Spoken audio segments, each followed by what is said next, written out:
भाव धंधे की तो पूरी वाट लग गई है। सही कहा भाव, साला खाने के वांदे बोले, पता नहीं क्या हो रहा है। भाव ये देख, कोई बड़ी मछली फंसी है भाव। हाँ ला ला, खींच खींच थामा थामा।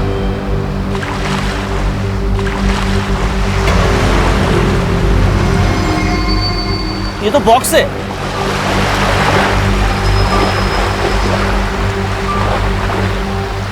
लगता है कोई माल होगा। चल चल उठा के देखते, निकाल, बाहर निकाल।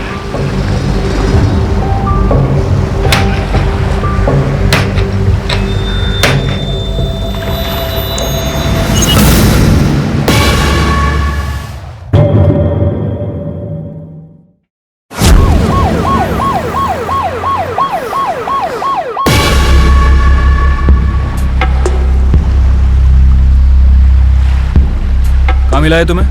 वहाँ पानी में।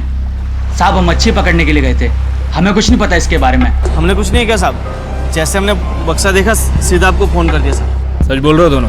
जी साहब। जी साहब, सच बोल रहे हैं। काम ले, बॉडी को पोस्टमार्टम के लिए भेजो। जी सर।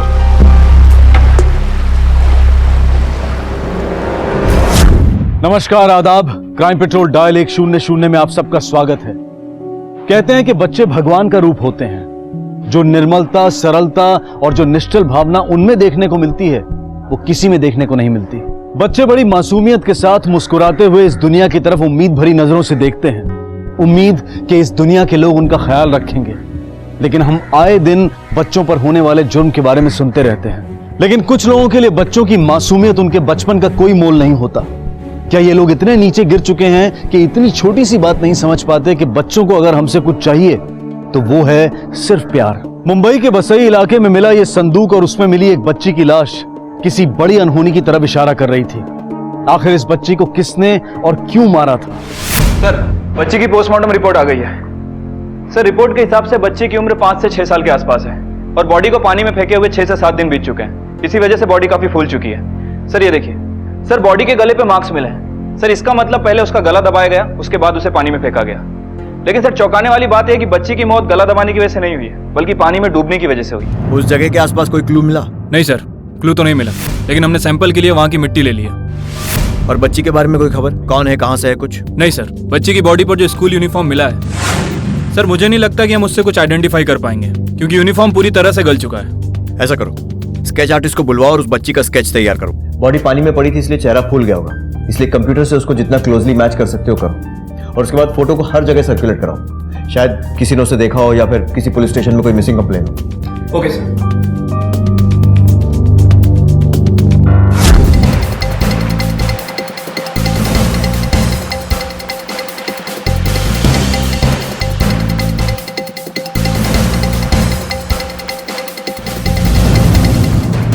Excuse me. हाँ साहब। इस बच्ची को जानते हैं? अरे ये बच्ची, इसे क्या हुआ? जानते हो इसे? हाँ साहब, इस बच्ची के साथ में और एक बच्ची आती थी और इन दोनों के साथ में एक औरत भी आती थी यहाँ पे सामान खरीदने के लिए। अच्छा, वो औरत या बच्ची, उनके बारे में कुछ पता है आपको? वो तो नहीं पता। शक्ल तो याद होगी? हाँ, शक्ल याद है थोड़ी सी। स्केच बनवा सकते हो? हाँ, बनवा सकता हूँ। सर, बहुत ढूंढने के बाद एक दुकानदार ने उस बच्ची को पहचान लिया है। सर वो बच्ची एक और औरत के साथ उस दुकान पर आया करती थी। ये रहा उसका स्केच। सर हो सकता है कि ये उन दोनों बच्चियों की मां हो।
नहीं गौरी, नहीं, रोना नहीं है।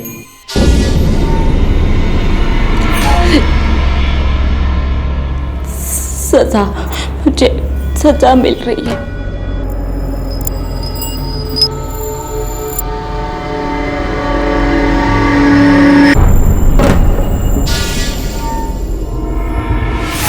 आखिरकार पुलिस की कड़ी मेहनत रंग लाई और उन्होंने बहुत जल्द इस केस का पहला सुराग ढूंढ निकाला। आखिर ये औरत कौन थी?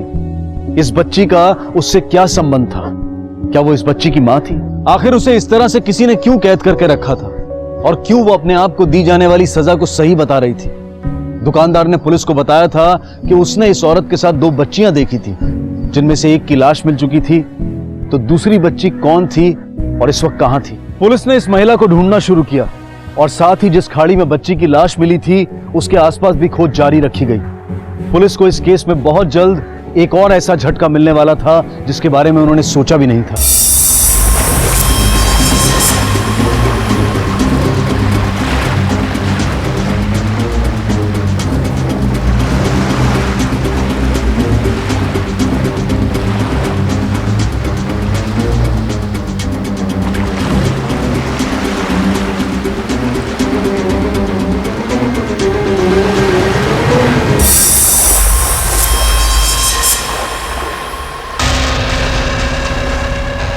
ताला तोड़ो।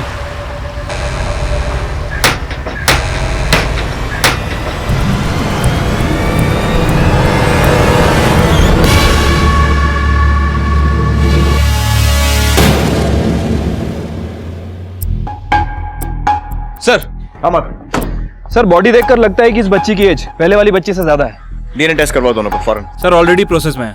सर इस बच्ची का भी पहले गला दबाया गया, उसके बाद इसे पानी में फेंका गया। ये हैवान है कौन जो इन छोटी बच्चियों की जान के पीछे पड़ा हुआ है? सर इन दोनों घटनाओं में एक चीज कॉमन है, स्कूल यूनिफॉर्म। सर पहले वाली बच्ची ने जो यूनिफॉर्म पहनी थी उससे हमें कुछ हासिल नहीं हुआ, लेकिन इस बच्ची की यूनिफॉर्म को देखकर काफी हद तक ये लगता है कि ये बीके पब्लिक स्कूल की यूनिफॉर्म है। स्कूल में पूछताछ करो।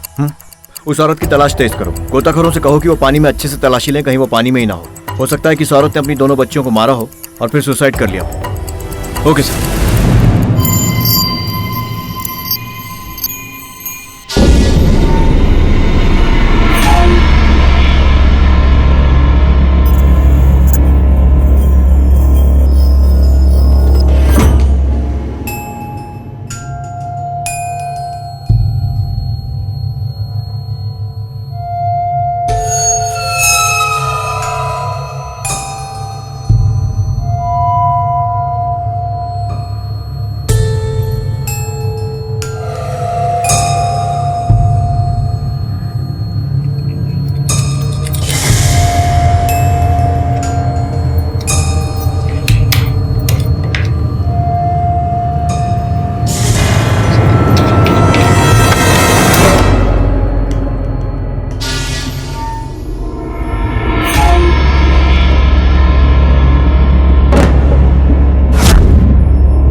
इस यूनिफॉर्म और इन बच्चियों के बारे में कुछ जानती हैं? ये स्कूल यूनिफॉर्म तो हमारे ही स्कूल की है सर। ये बच्चियां हमारे स्कूल की स्टूडेंट नहीं है। आपके स्कूल से कोई बच्ची मिसिंग तो नहीं है? हमारे स्कूल से कोई बच्ची मिसिंग नहीं है और हमारे पास ऐसी कोई कंप्लेन नहीं है। हमें आपके स्कूल का डेटाबेस चेक करना है। श्योर सर, मैं क्लर्क को बोल देती हूँ, वो आपको सारा डाटा प्रोवाइड कर देगा। Okay okay. सर वो दोनों ही बच्चियां उस स्कूल की नहीं है। अगर दोनों बच्चियां बीके स्कूल की नहीं है तो फिर उनके पास ये यूनिफॉर्म कहाँ से आई? कहीं ऐसा तो नहीं कि कातिल ने हमें गुमराह करने के लिए उन्हें वो यूनिफॉर्म पहना दिया? स्कूल में पता करो। सर आनंदनगर मोहल्ले से एक कंप्लेंट है। लोगों का कहना है कि एक घर से उन्हें बदबू आ रही है।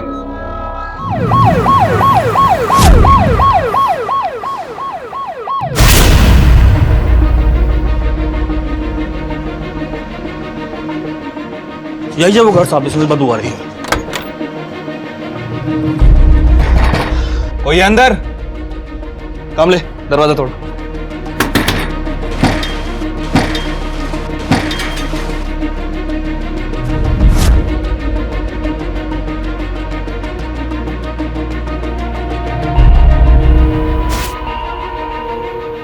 कामले, बॉडी को पोस्टमार्टम के लिए भेजो। जी सर। जिसकी लाश अंदर मिली उसका क्या नाम है? सर इसका नाम शक्ति साहब है, करीब 1 साल से यहाँ पर रह रहा था साहब।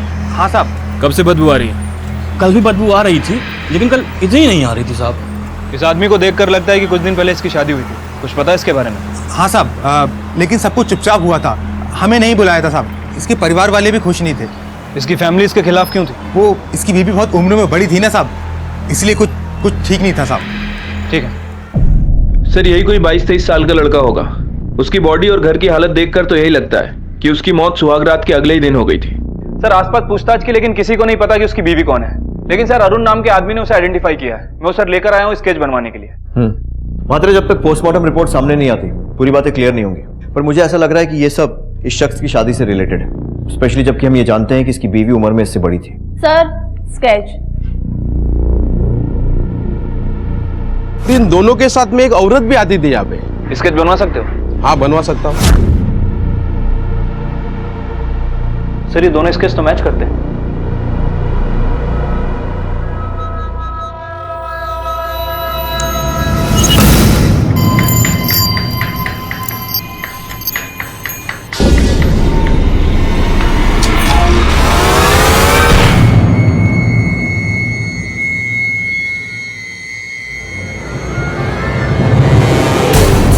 मुझे मालूम है कि उसी ने उसे खिला पिलाकर अपने वश में कर लिया था, इसीलिए मेरा बेटा शक्ति हमारी बात ही नहीं सुनता था।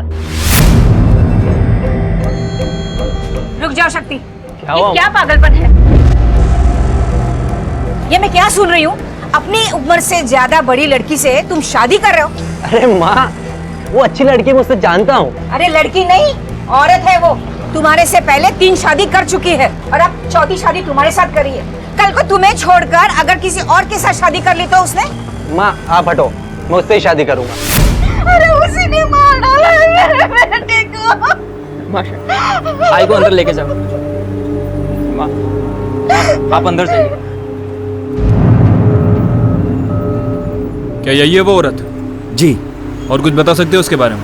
मैं बस इतना जानता हूँ कि इसका नाम गौरी है और जिस बिल्डिंग में मेरे भाई के बॉस रहते हैं वहीं पे ये झाड़ू पोछे का काम करती थी।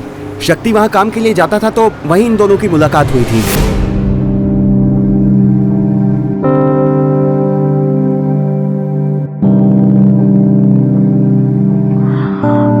क्या कर रहे हो यहाँ? कोई देख लेगा। अच्छा, तुम्हारी बदमाशियाँ ना दिन ब दिन बढ़ती जा रही है। जाओ। बदमाशियाँ नहीं, ये प्यार है और थोड़े दिन के बाद तुम मिसेस शक्ति बन जाओगी। मैंने तो उसे उसी वक्त काम से निकाल दिया था सर। अरे मुश्किल से 4-5 बार ही आया होगा शक्ति हमारे घर पर, लेकिन उस औरत ने उसे अपने माया जाल में फंसा लिया। अरे इतना सब होने के बावजूद मैं उसे कैसे रखती काम पर? आखिर मेरी भी 2 बेटियां हैं, क्या असर पड़ता उन पर? ठीक है, गौरी के डॉक्यूमेंट्स दे दीजिए। मेरे पास तो कोई डॉक्यूमेंट्स नहीं है सर। क्यों? आपने उसका पुलिस वेरिफिकेशन नहीं करवाया? नहीं सर, मैंने तो कभी इसकी जरूरत ही नहीं समझी। मुझे एक मेड चाहिए थी और उसी काम। इस तरह प्रोटेक्ट करेंगे अपनी बच्चियों का? 1000 बार कहा है कि कोई भी वर्कर को रखने से पहले उसका पुलिस वेरिफिकेशन कराना चाहिए। हम अपनी ड्यूटी कर रहे हैं, एटलीस्ट आप भी तो करिए। Sorry sir. खैर, कभी कुछ बताया गौरी ने अपने बारे में? हाँ सर, बताया था। उसकी 2 बेटियां हैं, मैंने अपनी बेटियों के कपड़े दिए थे उसे। कहाँ पढ़ती हैं आपकी बेटियां? BK public school. सर हमारा अंदाजा सही था, वो स्कूल यूनिफॉर्म मिसेस वर्मा की बेटियों की थी और सर गौरी उन दोनों बच्चियों की मां है। लेकिन वो दोनों बच्चियां मरी कैसे और गौरी इस वक्त कहाँ है? सर इस सवाल का जवाब शक्ति और गौरी के कॉल रिकॉर्ड दे सकते हैं। ऐसा क्या कॉल रिकॉर्ड में? सर ये देखिए, शक्ति गौरी के टच में था और सर ये देखिए, गौरी लगातार किसी उद्भव से बात कर रही है। मात्र हो सकता है कि ये उद्भव गौरी का पहला पति हो, उन 2 बच्चियों का बाप। उस उद्भव की कुंडली निकालो। Okay sir.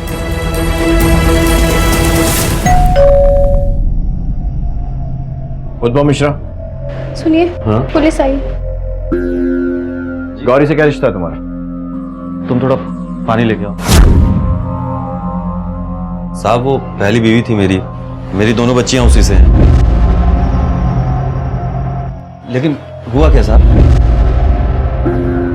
गौरी इस वक्त गायब है और हमें उसकी तलाश है। घर में बच्चों की कोई फोटो नहीं है? क्यों? दरअसल गौरी बहुत गलत किस्म की महिला थी। मुझे तो शक था कि वो बच्चियां मेरी हैं भी कि नहीं है, लेकिन अब इन सबसे बहुत ऊपर उठ चुका हूँ सर। मैं बहुत खुश हूँ ममता के साथ।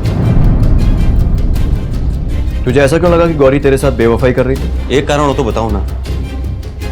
इस तरह कोई मर्द अपने बीवी बच्चों को नहीं छोड़ता। उसे हर वक्त मर्दों की संगत की जरूरत पड़ती थी।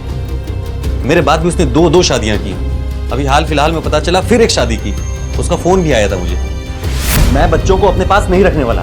वो तुम्हारे ही बच्चे हैं, और फिर मैं कुछ दिनों के लिए तो कह रही हूँ, कुछ वक्त बाद आकर मैं उन्हें खुद ले जाऊंगी। तू हर 2 महीने पे शादी करती रहे और मैं यहाँ बैठ के बच्चों को झेलूं?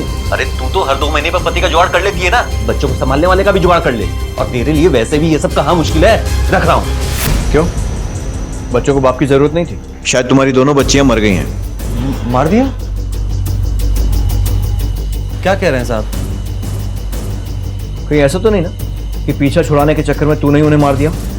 अरे साहब ये क्या कह रहे हैं आप? वो जब बच्चों को लेकर मेरे पास आई ही नहीं तो मैं ये कैसे कर सकता हूँ?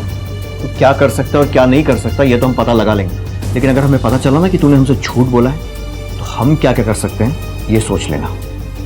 शक्ति से पहले किन 2 लोगों से शादी की थी उसने? ये नहीं पता साहब। हाँ उसकी माँ को पता होगा। उसकी माँ का एड्रेस दे। ये नहीं हो सकता।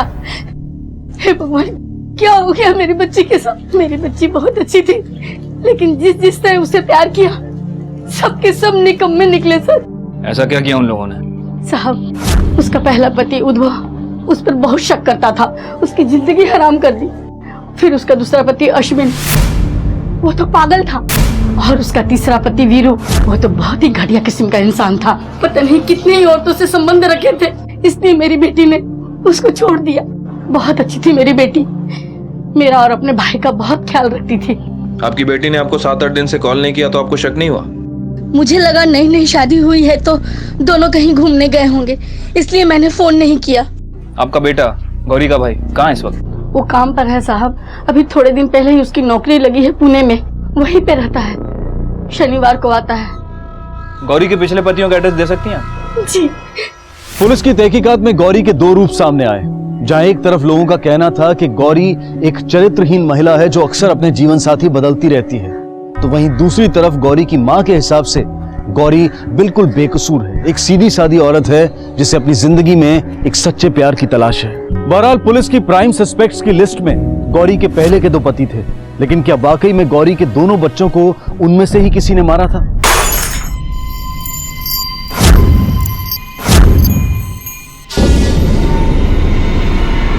पहले सजा मिलेगी, फिर मिलेगा खाना। चलो अब अच्छे बच्चे की तरह घुटनों के बल आ जाओ मेरे पास। और हाँ, शीशे पर से आना है, तभी तो खाना मिलेगा ना। आजा आजा। जब तक तुम अपने पापों की सजा भुगतती रहोगी तब तक तुम्हें खाना मिलेगा, जिंदगी मिलेगी, और उसके बाद तो तेरा सारा हिसाब किताब वो ऊपर वाला ही करेगा।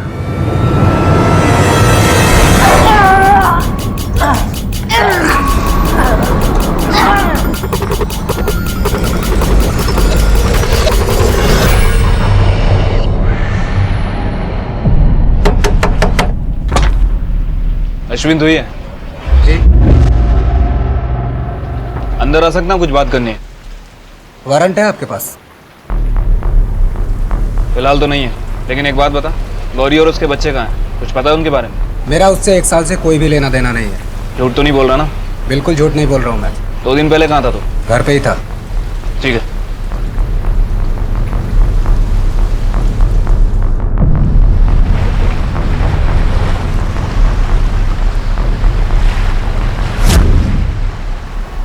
क्या बात कर रहे हो साहब? बच्चों को? बहुत बुरा लगा ये सब सुनकर, लेकिन सिर्फ बच्चों के लिए। हाँ साहब, वो गौरी अगर मर भी जाती ना तो कोई दुख नहीं होता मुझे। जिस तरीके से वो मर्दों के लिए भूखी थी ना, ये सब तो होना ही था। शायद माँ के किए की सजा उन मासूम बच्चों को मिली। कहीं ऐसा तो नहीं कि इसी वजह से तूने बच्चों को मार दिया और अब नाटक कर रहा है?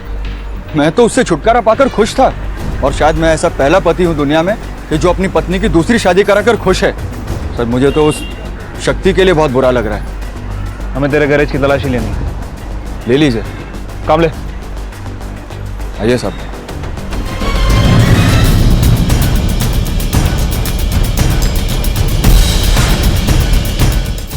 सर वीरू के गैरेज की छानबीन की है लेकिन कुछ हाथ नहीं लगा।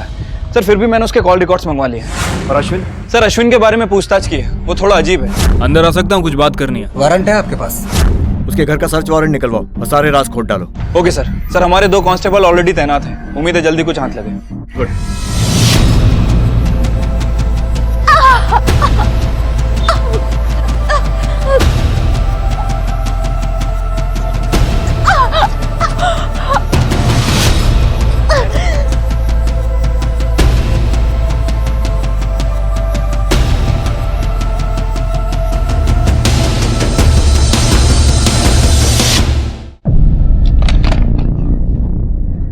सर अभी अभी उस गौरी को तुकाराम ने स्पॉट किया है। गुड, गाड़ी निकालो और तुकाराम को बोलो उस पर नजर रखे। ठीक है सर।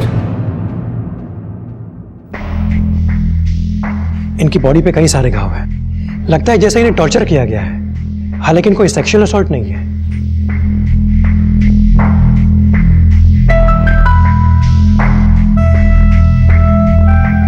देखिए हम लोग आपकी मदद करने आए। अब तक कहाँ थी आप? मेरा अपहरण हुआ था। कब हुआ था और किसने किया था? कहाँ लेके जा रहे हो? यहाँ कहाँ है मेरे बच्चे? चलना, बच्चे दिखाता हूँ। अरे वो थोड़ा गुस्से में था क्योंकि मैंने अपने बच्चों को अपने मायके में छोड़ा हुआ था। माँ मैं जल्दी आ जाऊंगी इन्हें लेने। हम आपका इंतजार करेंगे माँ। हाँ बेटा मैं बहुत जल्दी आ जाऊंगी।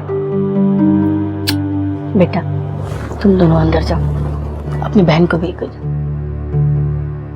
गौरी, प्रमोद गुस्सा करेगा। तुम्हारी तीसरी शादी से भी वो काफी नाराज था।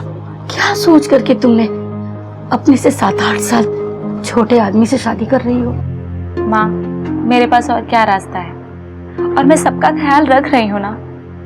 मेरी भी तो कुछ जरूरतें हैं और मैं बहुत दिन के लिए इनको यहाँ नहीं छोड़ूंगी। बहुत जल्दी आकर इन दोनों को ले जाऊंगी। प्रमोद को तो ये बात समझनी चाहिए, मैंने उसका कितना साथ दिया है, आज उसे मेरा साथ देना चाहिए ना माँ। मेरे बच्चे कहाँ हैं? देखिए आपकी दोनों बच्चियां और आपका हस्बैंड शक्ति इस दुनिया में नहीं। मेरे बच्चे! शक्ति!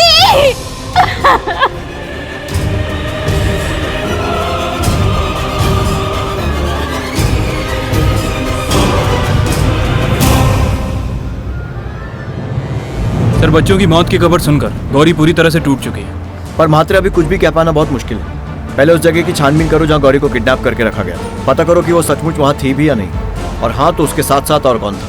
अगर प्रमोद ने गौरी को किडनैप किया था तो फिर दोनों बच्चियों को किसने मारा? सर हो सकता है कि गौरी झूठ बोल रही है। पर क्या एक भाई ऐसा कर सकता है? उसके भाई की पूरी रिपोर्ट्स निकालो, उसके कॉल रिकॉर्ड्स, वो कब बात करता है, किससे बात करता है, किससे मिलता है, हर छोटी से छोटी डिटेल भी हमारे लिए इंपॉर्टेंट है। Okay sir.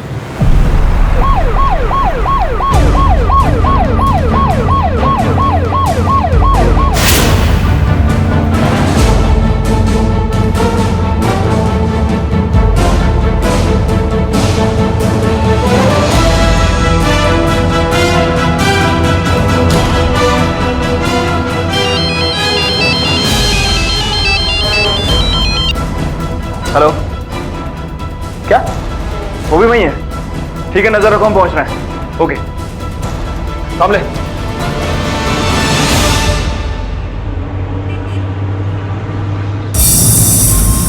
प्रमोद चल चलो। साहब मेरे बेटे को क्यों जा रही है? उसने सब बता दिया इसके बारे में। चल। इसने कुछ भी नहीं किया था। दीदी झूठ बोली, मैं था ही नहीं वहां पर। मेरी बेटी पागल हो गई है। सच सच बता, तूने दोनों बच्चियों और शक्ति को क्यों मारा? साहब मैं अपनी बहन के साथ ऐसा क्यों करूंगा? हमारे पास कांच के टुकड़े हैं जिसमें खून है। पहले ना हम डीएनए टेस्ट करवाएंगे और जैसे रिपोर्ट मिलेगी ना उसके बाद तेरे ऊपर लाठी, डंडा, बेल्ट सब टेस्ट करेंगे। बोल बोल।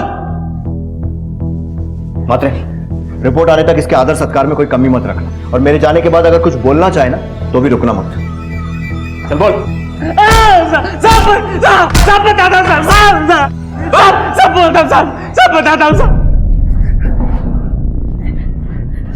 मैं अपनी बहन के साथ उसे बदला लेना चाहता था।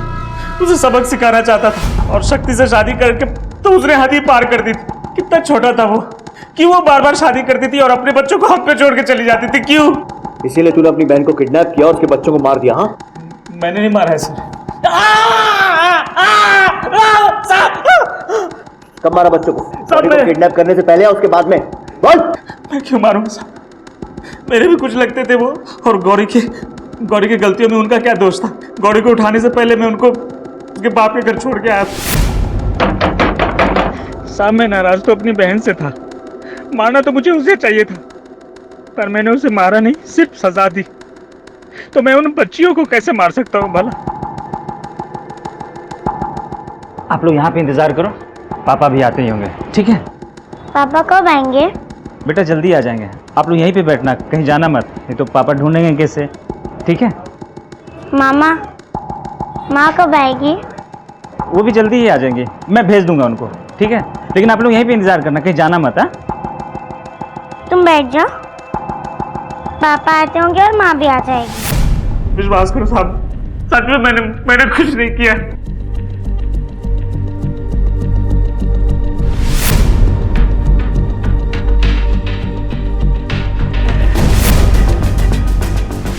साहब मुझे कुछ नहीं पता, बस मैं इतना जानता हूं कि बच्चे मेरे घर के बाहर नहीं थे। ये कौन है? सर ये मेरी सास है, थोड़े दिन तक हम लोग के साथ रहने आई हैं। सुनो ममता, तुमने देखा था बच्चों को? नहीं, आप तो जानते हैं ना मैं कैसी हूँ। अगर वो यहाँ आए होते तो क्या मैं उन्हें अंदर नहीं लेती? सुनो साहब, ये मुझे हमेशा कहती रहती है कि जाओ और बच्चों से मिलो। उनकी माँ में खराबी थी, बच्चों की क्या गलती है? सुन, ये शराफत का नाटक किसी और के सामने जाकर करना। इतने साल की नौकरी में हजारों ऐसे नाटक देख चुका हूं मैं। सच तो यह है कि तू उन बच्चों को चाहता ही नहीं था, और जब तूने उन्हें अपने घर के बाहर देखा तो गुस्से में आकर बुरी तरह उन्हें मार डाला। सर बच्चे मेरे घर के बाहर नहीं थे, विश्वास करिए मेरा। आप किसकी बात में विश्वास कर रहे हैं? प्रमोद की? अरे जिसने अपनी सगी बहन के साथ ऐसा किया हो, बच्चों के साथ क्यों ना करेगा? अरे ये भी हो सकता है कि बच्चों को मारने के बाद वो अपनी बहन को मारने जा रहा हो, लेकिन वो अपनी जान बचाकर निकल गई होगी कहीं। सर मैं ऐसा आदमी नहीं हूं। मात्र उद्धव और प्रमोद दोनों के पास मोटिव है इस मर्डर। उद्धव का कहना है कि प्रमोद ने किया होगा, लेकिन मुझे लगता है कि हो सकता है कि वो हमें गुमराह कर रहा हो और शायद उसी ने ये खून किया हो। ऊपर से शक्ति का भी केस है, उसका भी खून हुआ है। पता ये लगाना है कि ये सारे मर्डर्स गौरी से रिलेटेड हैं या फिर उसका खुद का भी कुछ इन्वॉल्वमेंट है। प्रमोद बच्चों के साथ था और फिर उसने गौरी का किडनैप किया था। हो सकता है कि उसके पहले वो गौरी के घर गया हो और शक्ति को भी उसी ने मारा हो सकता है सर। सर ट्रायंगुलेशन रिकॉर्ड और फॉरेंसिक रिपोर्ट जल्दी आ जाएगी, उम्मीद है कुछ क्लू मिले। हेलो, ठीक है, वेरी गुड सर। अश्विन के घर का सर्च वारंट मिल चुका है। सर्च वारंट चाहिए था ना तुझे, ये ले। आपको कुछ नहीं मिलने वाला है साहब, टाइम खराब कर रहे हो आप अपना।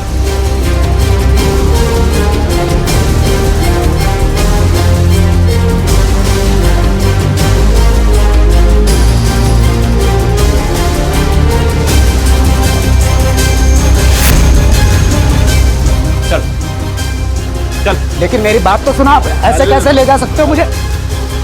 साहब मैंने कुछ नहीं किया, मेरी बात का भरोसा करो। किसी से प्यार करना कोई गुनाह है क्या? सुने मजनू, तो बच्चियां मरी हैं। हाँ, तेरी लव स्टोरी के लिए टाइम नहीं है हमारे पास। साहब जितना मारना है मार लो, लेकिन फिर भी मैं यही कहूंगा कि मैंने कुछ नहीं किया है। मैंने तो सिर्फ प्यार किया है साहब। सर आपके निकलने के बाद अश्विन को बहुत तोड़ा, लेकिन सर कुछ बोलने के लिए तैयार नहीं है। सर मुझे नहीं लगता कि उसने कुछ किया होगा। सर काफी अजीब आदमी है, अक्सर घर पे ही रहता है, फोन पर भी किसी से बात नहीं करता है। घर में तलाशी भी ली लेकिन कुछ हाथ नहीं लगा। सर केस काफी कॉम्प्लिकेटेड होता जा रहा है। शक्ति के घर और आसपास तलाशी लो, पड़ोसियों से भी पूछताछ करो। जहां पर शक्ति और गौरी की शादी हुई थी वहां भी पूछताछ करो, कुछ तो जरूर हाथ लगेगा। मात्र इस अंधी गली में रोशनी की किरण कहीं तो मिलेगी। Okay sir.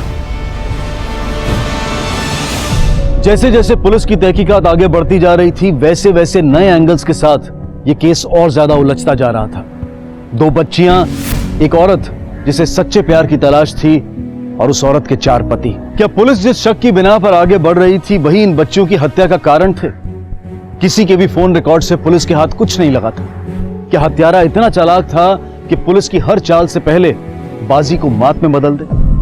मेरे बेटे को निकल जाने के बाद भी तूने इस घर में आने की हिम्मत कैसे की? चल निकल जा इस घर से। अरे हालत तो देखिए उसकी। अरे मेरे बेटे को उसने मार डाला है। अरे तो तमीज से तो बात कर सकती है ना। अरे खूनी है वो। ए, तुझ पे बताओ क्या और नहीं तो क्या बेटे को मारा? मेरे बेटे को उसने मारा। क्या समझता है अपने आप को? क्या समझता है? चुप बैठ। बताता हूँ क्या मेरे बेटे को उसने मारा है। सर शुरुआत इसने की थी, मैं बता रहा हूँ। जरूरी नहीं है खत्म तू करे, चुपचाप खड़ा रहे, समझा? आप लोग बाहर आइए, कुछ बात करनी है। आइए।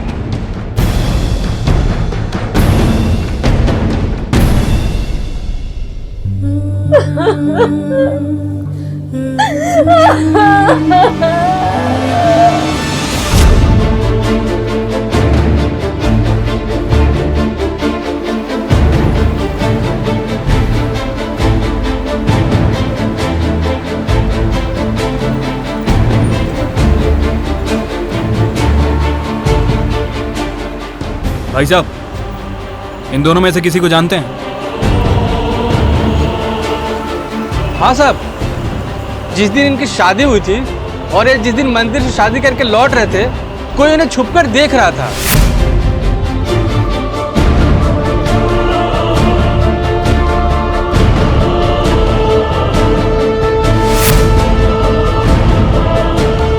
कौन देख रहा था, कुछ बता सकते हैं उसके बारे में?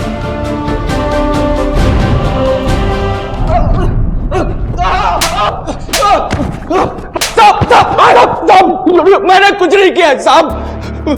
मुझे क्यों मार रहे हो साहब? क्योंकि तूने हमसे झूठ बोला कि गौरी को छोड़ने के बाद तू बहुत खुश था, तो फिर उसका पीछा क्यों कर रहा था? साहब, हर दूसरे मर्द पे उसका दिल आ जाता था और बहुत जल्दी ऊब भी जाता था।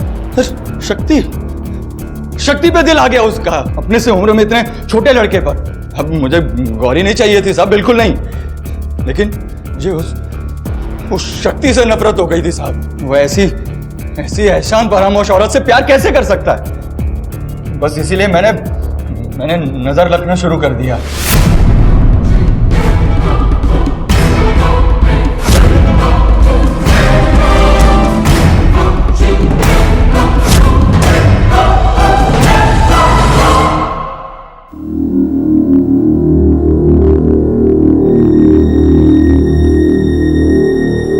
कहाँ जा रही हो? बस आ रही, बच्चों को लेने जा रही थी। मैं बच्चों के बिना नहीं रह सकती। मुझे पता है, मैंने कहा था कि आज सिर्फ तुम और मैं होंगे। हाँ, नाराज हो रही होगी और प्रमोद भी। मैं ले आऊं दोनों को? आप भी गुस्सा हो गए ना? अरे नहीं, वो बात नहीं है, ठीक है? मैं तुम पर गुस्सा क्यों होऊंगा? तुम जाओ और बच्चों को अपने साथ लेकर आओ, ठीक है?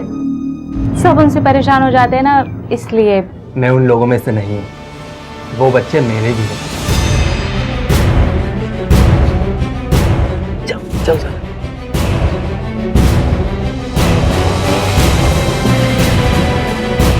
मुझे वो अकेला मिल गया तो मुझे उससे बात करने का मौका मिला। तुम ये क्या कर रहे हो? और ये सब क्या है? तुम्हें एक बात बताने आया हूँ। मैं तो उस बेवकूफ को समझाना चाह रहा था साहब, लेकिन उसने मेरी बात ही नहीं मानी। उल्टा मेरे साथ लड़ने लगा, झगड़ने लगा। मैंने उसे मार दिया साहब।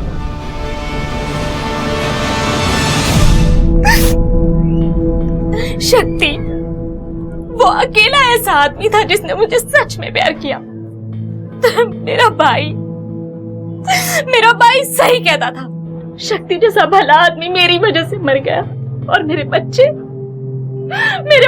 भी मेरी वजह से मर गए। उन अपराधियों के लिए आप अपने आप को क्यों दोषी ठहरा रहे हैं? अच्छा, आपको किसी पर शक है? मतलब आपके पिछले पतियों में से कोई जो बच्चों को मार सकता हो? मुझे नहीं पता। आखिरकार शक्ति की हत्या के राज पर से पर्दा उठ चुका था। पुलिस अब यह पता करने में जुटी थी कि आखिर गौरी की दोनों बेटियों को किसने मारा और क्यों मारा। इस सब के बीच पुलिस को फोरेंसिक टीम से एक ऐसी मेजर लीड मिली जिसने इस केस की दिशा और दशा दोनों को बदल दिया। आखिरकार इस केस की सारी परतें खुल चुकी थी, लेकिन जुर्म की यह दास्तां हमारी आत्मा को झकझोर देती है।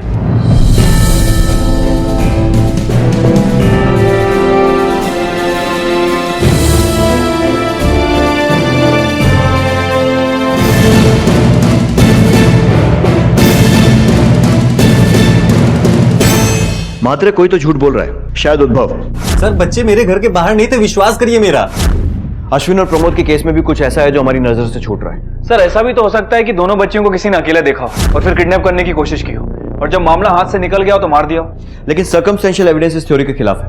अगर किसी ने उन्हें बेचने के लिए या फिर किसी और कारण के लिए किडनैप किया होता तो इतनी जल्दी हार नहीं मानता ना। ये पर्सनल एंगल है। इस केस को शुरू से सर से पांव तक खंगालते हैं। पहले खाड़ी में बच्चे की लाश मिलती, उसके बाद बड़ी बच्ची की लाश मिलती।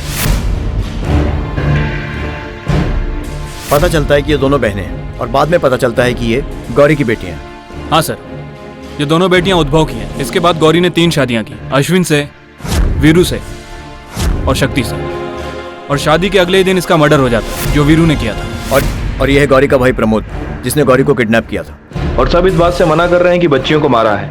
प्रमोद ने बोला कि उसने दोनों को उद्भव के घर छोड़ा था, लेकिन वो कह रहा है कि घर पर लड़कियां पहुंची ही नहीं। 100% दोनों में से कोई एक तो झूठ बोल रहा है।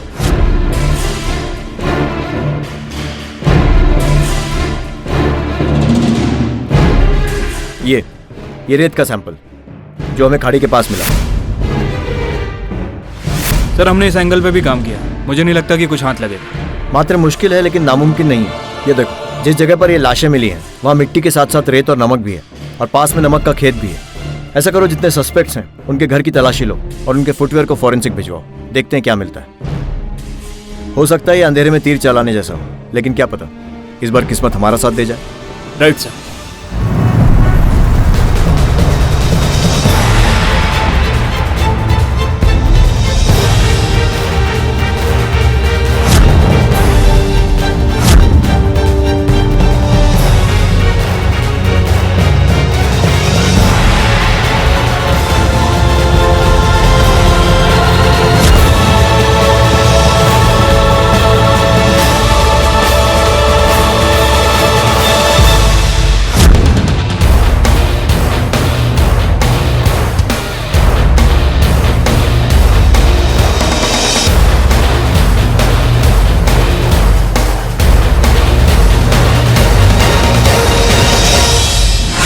सर फॉरेंसिक टेस्ट में एक स्लीपर पे लगी मिट्टी क्राइम सीन पर मिली मिट्टी से मैच कर गई है।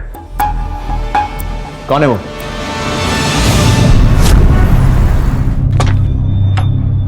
आप लोगों को कितने बार बताऊं, मैंने कुछ नहीं किया है। क्यों बार बार मुझे परेशान कर रहे हैं आप लोग? आप लोग मुझ पे शक कर रहे हैं।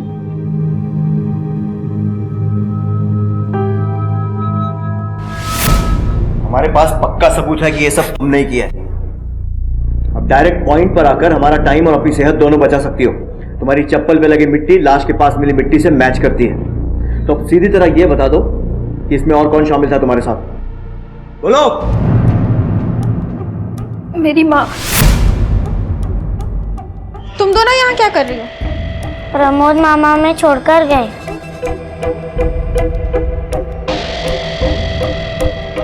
चलो ऊपर।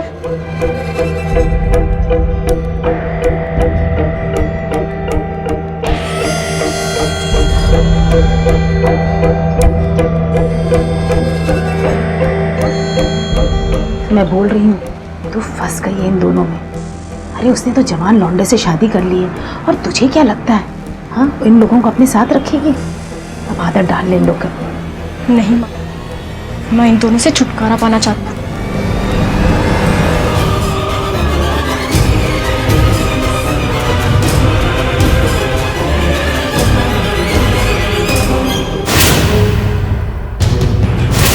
और फिर मौका देखकर उन दोनों लाशों को खाड़ी में बहा दिया। गौरी हमेशा से अपने बच्चों के साथ रहना चाहती थी और शक्ति की भी यही मर्जी थी, और उस रात वो उन दोनों को लेने ही आने वाली थी। अगर तुमने ये सब नहीं किया होता तो एक माँ अपने 2 मासूम बच्चों को नहीं खोती। एक औरत होकर भी आप लोग एक माँ को नहीं समझ पाई। ये सब जो तुमने किया है ना, उसके लिए हर सजा कम है।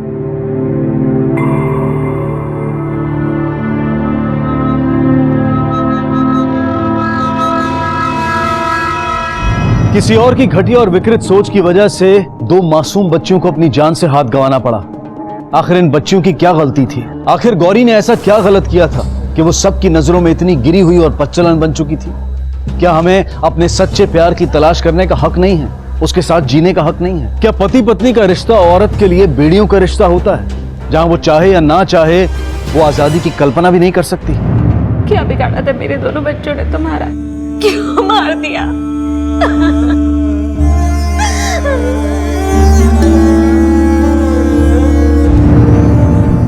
हर रिश्ते की शुरुआत होती है प्यार, विश्वास और बराबरी के साथ।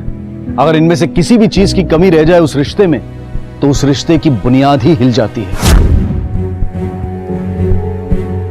देखते हैं हमारे आज के एपिसोड की दूसरी कहानी।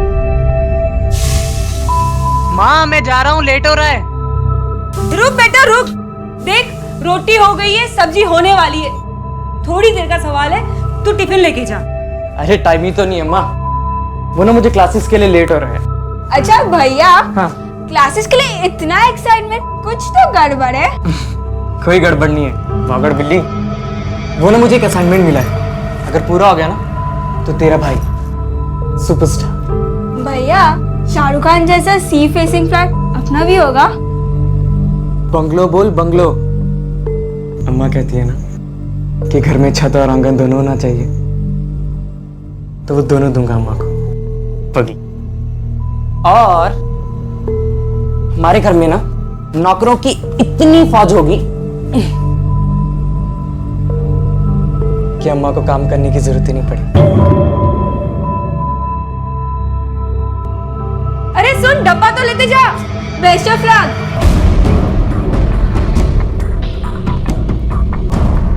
हाँ हेलो सचिन, हाँ मुझे ना 1 घंटे में पुराने किले के वहां पे मिल, देरी नहीं है? हाँ ठीक है।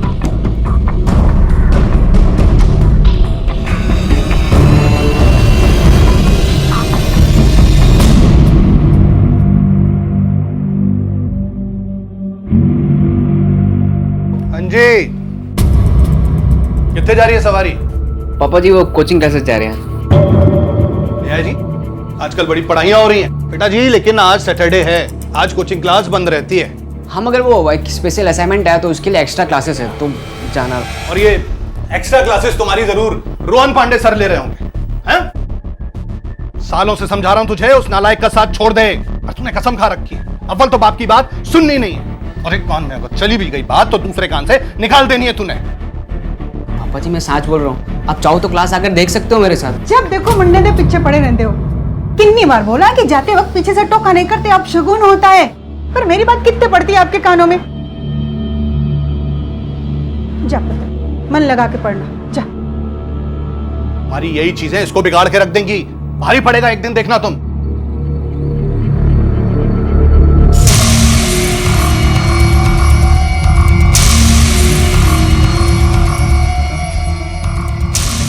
रोहन अब तू बता तेरा प्लान क्या है? अब तो पूरे किले में आ गए हम लोग। चलो ये बता, तुझे मुझ पे भरोसा है? भरोसा नहीं होता ना, इन्हें सालों से जो पापा जी कह रहे हैं ना, भरोसा मत कर रोहन पे। कब का साथ छोड़ दिया होता तेना मैंने।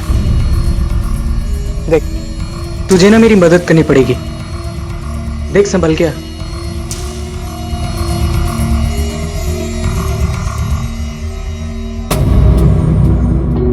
यार आए क्यों नहीं अभी तक?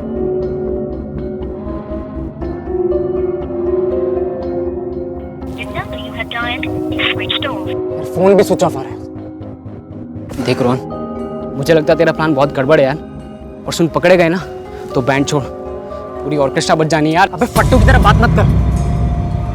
प्लान बहुत सिंपल है, बस तू मेरा साथ दे, बाकी सब कुछ ठीक हो जाए। यार अब तक तो आ जाने चाहिए, लेकिन आए क्यों नहीं अभी तक? मैंने कहा था टाइम पे आना, फिर भी। देख रोहन, मुझे लगता है उन्होंने प्लान चेंज कर दिया होगा भाई। हो सकता है तुझे बेवकूफ बना रहे होंगे वो लोग। तू मेरी बात मान, तू चल यहाँ से, तू चल, वरना ऐसे थोड़ी ना होता यार। अरे ऐसे कैसे बेवकूफ बनाया होगा यार? प्रॉमिस किया था मुझे, बकायदा पूछ के मैंने कंफर्म भी किया था। अब वापस मुड़ने का सवाल ही पैदा नहीं होता। नमस्कार, आदाब। क्राइम पेट्रोल डायल 100 में आप सबका स्वागत है। कहते हैं कि इंसान कमजोरियों का पुतला होता है।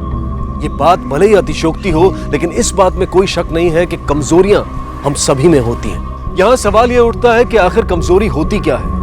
अगर मोटे तौर पर कहा जाए तो हर वो चीज जिसे हम शिद्दत से चाहते हैं हमारी कमजोरी बन जाती है, और अगर उस चाहत के पूरा होने की जरा सी भी उम्मीद दिखाई देती है तो हम अपने व्यक्तित्व को, यहाँ तक कि अपनी सोच समझ को भी पूरी तरह से भुला बैठते हैं। और यही वो मौका होता है जब हमें कोई भी बड़ी आसानी से नुकसान पहुंचा सकता है, अपने किसी जायज या नाजायज फायदे के लिए हमारा इस्तेमाल कर सकता है। ऐसा ही कुछ हुआ था मुंबई में रहने वाले दो नवयुवकों सचिन खन्ना और रोहन पांडे के साथ। उनके सपने उनकी कमजोरी थे, जिनका फायदा उठाकर उनका इस्तेमाल किया गया, और फिर जो हुआ वो किसी की भी सोच से परे था।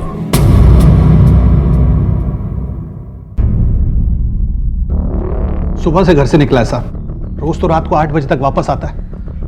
आज रात को 2 बच्चों के साथ, कोई अता पता नहीं, और फोन भी स्विच ऑफ आ रहा है। आपके कहने का मतलब है कि आपका बेटा सचिन और इनका बेटा रोहन दोनों साथ में हैं? मुझे तो यही लगता है सर जी, वो 24 घंटे चिपका रहता है जी मेरे बेटे के साथ। इनके मुंडे ने बिगाड़ के रख दिया जी मेरे पुत्र को। साहब, सुबह तो रोहन भी कोचिंग क्लास का ही कह के गया था, पर अभी तक नहीं लौटा।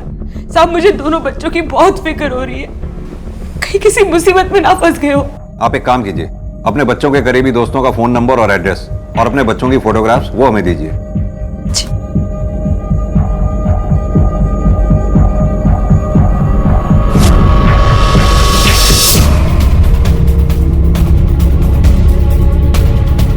हेलो कंट्रोल रूम, दहीसर की खाड़ी के पास 2 बॉडीज मिली हैं।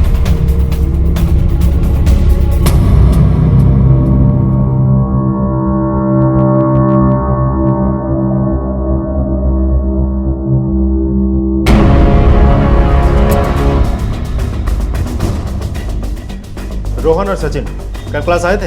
हाँ साहब, आए थे। कुछ बता सकते हो सेंटर से कब निकले थे? साहब, वो दोनों क्लास के आखिरी में निकले थे, क्योंकि 4 दिन से कोचिंग क्लास बंद थी। क्यों? वो क्या है ना साहब कि शिल्पा मैडम इस कोचिंग सेंटर की मालकिन है और वहीं बच्चों को पढ़ाती हैं। उनके पिताजी हॉस्पिटल में भर्ती हैं, इसलिए उन्होंने छुट्टी कर रखी थी। साहब, उन दोनों में कल किसी बात पे लड़ाई हुई थी। कैसी लड़ाई? वो तो पता नहीं साहब, पर रोहन आगे गुस्से में जा रहा था और पीछे पीछे सचिन उसको मनाने के लिए जा रहा था। अरे सुन तो यार रोहन, मेरी बात तो सुन। रोहन,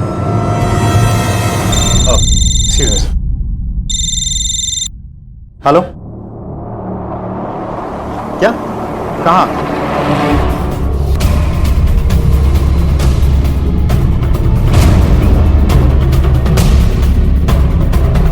सर, ये तो रोहन पांडे और सचिन खन्ना की बॉडी है।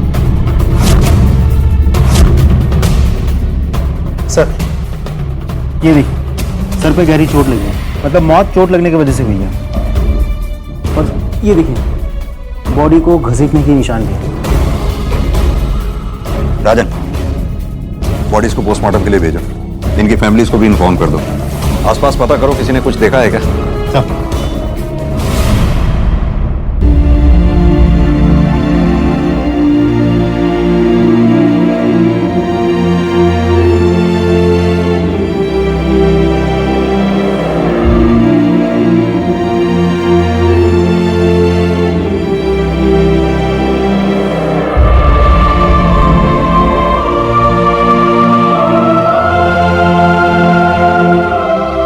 बाप के कंधों पर अपने जवान बेटे की अर्थी का बोझ इस दुनिया का सबसे बड़ा बोझ होता है, और एक मां को उसकी औलाद की मौत की खबर मिलने से ज्यादा दर्दनाक और कुछ नहीं हो सकता।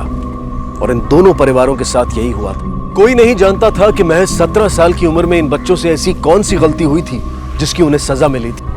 पुलिस उनके हर दोस्त, हर जानने वाले से पूछताछ कर चुकी थी, लेकिन कोई सिरा उनके हाथ नहीं लगा था, और ना ही कोई सुराग मिला था जिसके सहारे इस जांच को आगे बढ़ाया जा सके।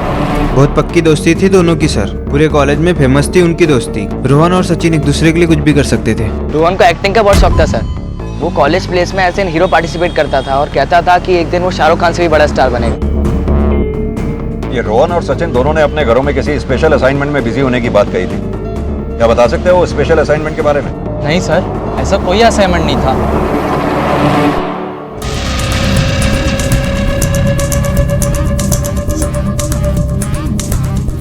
राजन, ये रोहन और सचिन आपस में इतने गहरे दोस्त थे कि आज तक किसी ने इन दोनों को आपस में झगड़ते हुए नहीं देखा। और उस दिन कोचिंग सेंटर में ऐसा क्या हुआ था जिस बात पर इन दोनों का आपस में झगड़ा हुआ? और ये लोग जो खास असाइनमेंट की बात कर रहे हैं जिस पर रोहन काम कर रहा था, वो असाइनमेंट क्या है? सर, दोनों लड़कों के कॉल डिटेल्स आ गई। लगभग सभी कॉल्स अपने दोस्तों को और रिश्तेदारों को किए गए थे। इनमें से सिर्फ एक नंबर है जो उनके पहचान वालों में से नहीं है। ये नंबर। किसका नंबर है? किसी रघु नाम के शख्स का। पता करो ये रघु कौन है। सर,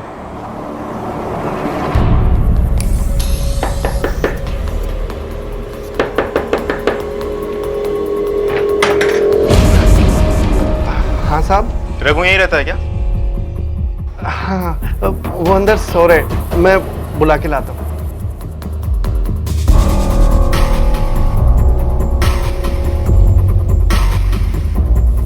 क्या हो, अभी तक नहीं आया? कुछ गड़बड़ तो नहीं?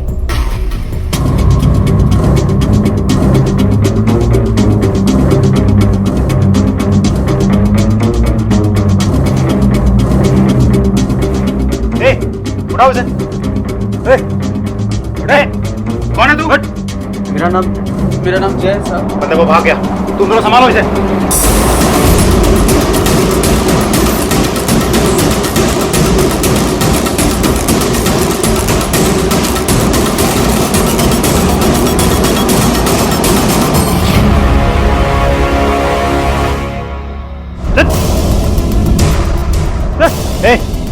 रघु को कैसे जानता है? सब मैं और रघु सब साथ में रहते, सब किसी कुली में। वैसे हुआ क्या साहब? सब पता चल जाएगा, चलो इस अंदर चल। जी सर। हाँ राजन, उन दोनों लड़कों की मोबाइल के लास्ट लोकेशन की रिपोर्ट आ गई है। दोनों पिछले 2 दिनों से पुराना किला जा रहे थे और वो भी एक ही वक्त पर। हो सकता है वहाँ कुछ मिले। मैं रास्ते में ही हूँ, तुम भी वहाँ पहुँचो। और रघु का क्या हुआ? I am sorry sir, Raghu तो भाग निकला, लेकिन उसका एक साथी हमारे हाथ लगा है, बहुत जल्द वो भी पकड़ा जाएगा। ठीक है सर।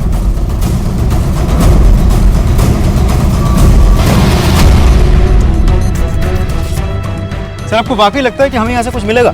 ऐसा भी तो हो सकता है कि वो लोग बस यहाँ टाइम पास के लिए आए होंगे। राजन, ये जगह उनके घर और कोचिंग इंस्टीट्यूट से बहुत दूर है, और वैसे भी इस उम्र के लड़के मॉल में जाना ज्यादा पसंद करते हैं, ऐसे खंडरों में नहीं। जब तक कि कोई खास वजह ना हो, एक काम करो, आसपास का एरिया अच्छी तरह से छान मारो, देखो कुछ मिलता है क्या। सर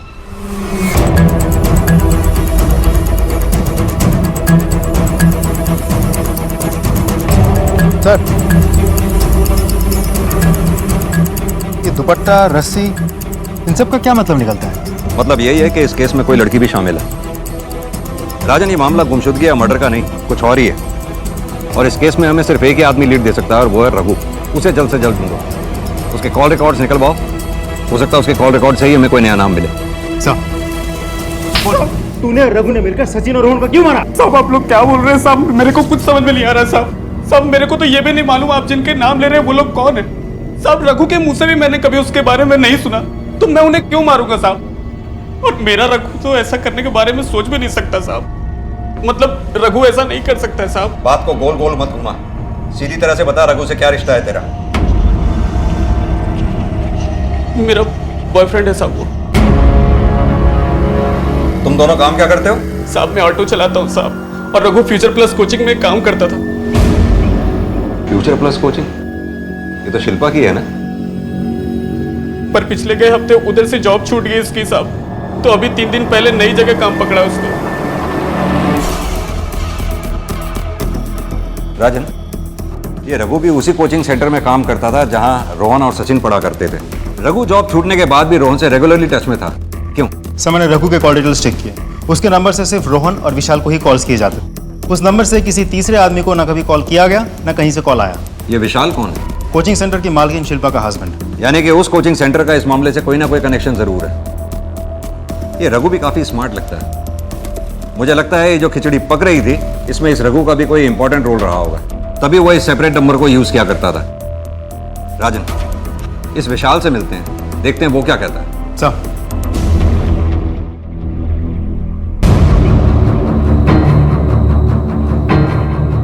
जी आप लोग? हमें लगा था अब तक तो आपको पता चल ही गया होगा कि आपके कोचिंग सेंटर के 2 स्टूडेंट रोहन और सचिन दोनों का परसों रात मर्डर हो गया। जी हाँ, मुझे पता चला। इसी सिलसिले में आपके हस्बैंड से बात करनी थी। अंदर आ सकते हैं? जी आइए। आप ही हैं मिस्टर विशाल? जी नहीं, मैं उनका छोटा भाई विक्रम। ये आपके हाथ पे चोट कैसे लगी? वो मैं बाथरूम में फिसल कर गिर गई। भैया, हमारे कोचिंग सेंटर के जिन 2 स्टूडेंट्स का मर्डर हुआ है, उनके बारे में इंक्वायरी करने आए हैं। जी हाँ बताइए, how can I help you? Raghu को जानते हैं आप? जी हाँ बिल्कुल, हमारे असिस्टेंट था एडमिन डिपार्टमेंट में। कुछ दिन पहले ही हमने उसे निकाल दिया। और निकाले जाने के बाद भी वो रोज फोन पे आपसे बात किया करता था, जान सकता हूँ क्या? वो अपनी सैलरी के बारे में बात करता था, जो हमने रोक रखी थी।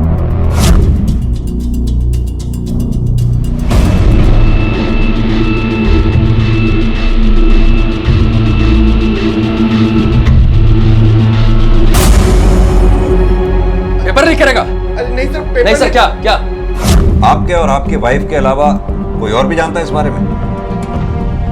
सिर्फ सचिन जानता था, जिसने मुझे इन्फॉर्मेशन दी थी रघु के पेपर लीक करने के बारे में। सचिन ने?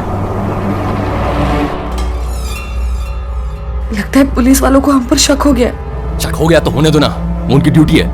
खाली शक होने से कुछ साबित नहीं होता। लेकिन हम ये सब कब तक छुपाएंगे? जब तक छुपाने की जरूरत पड़ेगी तब तक। और तुम ये कैसे और कब तक सोचना बंद करो, समझी? और अपना दिमाग ठीक रखो और अपनी शक्ल ठीक रखो, ऐसे जैसे कुछ नहीं हुआ है। सब सही है, क्योंकि अगर किसी भी तरह से सच सामने आया तो तुम कहीं, ठीक है? जहां तक मैं समझ रहा हूं कहानी कुछ ऐसी, रोहन कॉन्स्टेंटली रघु के टच में था, तो हो सकता है कि रोहन ने ही रघु को पेपर लीक करने के लिए कहा हो।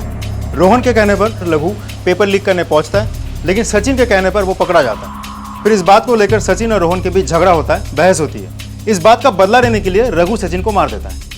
नहीं राजन, अगर रघु को ऐसा करना होता तो फिर वो रोहन को नहीं मारता है। इसके अलावा उस किले से हमें दुपट्टा और रस्सी बरामद हुए, जो इस केस में कहीं फिट ही नहीं बैठते। आई डोंट नो व्हाई ये शिल्पा और उसके हस्बैंड से भी सही वाइब्स नहीं मिल रही है मुझे। लगता है जरूर कुछ छुपा रहे हैं ये हमसे। ये शिल्पा को कल सुबह थाने बुलाओ, अकेले। सब साहब, हमारे बच्चों के कातिल का कुछ पता चला? कुछ लोगों पे शक है हमें, लेकिन अभी पूरे यकीन के साथ अभी कुछ नहीं कह सकते हैं। हाँ, बहुत जल्द उस हत्यारे तक पहुंच जाएंगे और जैसे ही कुछ पता चलता है आपको इन्फॉर्म करेंगे। इस तरह आपको रोज रोज यहाँ आकर तकलीफ उठाने की जरूरत नहीं है। तकलीफ? अपने जवान बेटे की लाश देखी है मैंने, और इस दुनिया में और तकलीफ देने वाला बच्चा ही क्या है। 5 साल का था जब उसके पिताजी चल बसे, तभी से मैंने अकेले उसे और उसकी बहन को पाल पोस के बड़ा किया। वो हमेशा कहा करता था कि अम्मा तू चिंता ना कर, मैं बहुत ही जल्दी तेरा बोझ कम कर दूंगी। लेकिन ऐसे मेरा बोझ कम करने वाला था, ये तो मैंने कभी नहीं सोचा था साहब, कभी नहीं सोचा।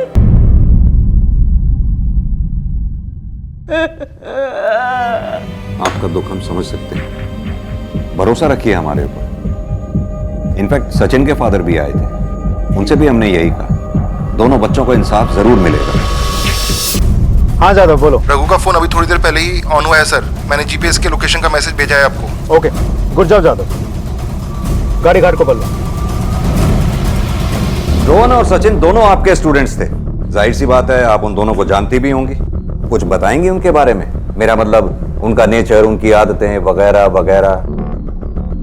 रोहन काफी शैतान था, क्लास में दूसरे स्टूडेंट्स के साथ प्रैंक किया करता था। हीरो बनना चाहता था शायद, इसलिए पढ़ाई में बिल्कुल भी इंटरेस्टेड नहीं था। लेकिन सचिन वो एकदम अपोजिट था, पढ़ाई में काफी अच्छा था, शांत था, शर्मीला था, लेकिन वो हमेशा रोहन के साथ रहता था। उनकी इसी दोस्ती के चलते वो रोहन के हर गलत काम में उसका साथ देता था। This is your last chance, okay? अगर दोबारा तुम लोगों ने शरारत करने की कोशिश की ना तो मुझे मजबूरन तुम्हारे पेरेंट्स को यहाँ पर बुलाना पड़ेगा। Got it? Yes ma'am. Sorry ma'am, leave. देखा, मैंने कहा था ना कि सिर्फ एक वार्निंग देके छोड़ देगी। तुमने देखा ना मेरा एक्टिंग, कैसे मैंने टीचर को बुद्धू बनाया। जिस दिन रोहन और सचिन का मर्डर हुआ उससे 4 दिन पहले आपकी कोचिंग एकेडमी बंद थी, क्यों? इस बीच आप कहां पर थे?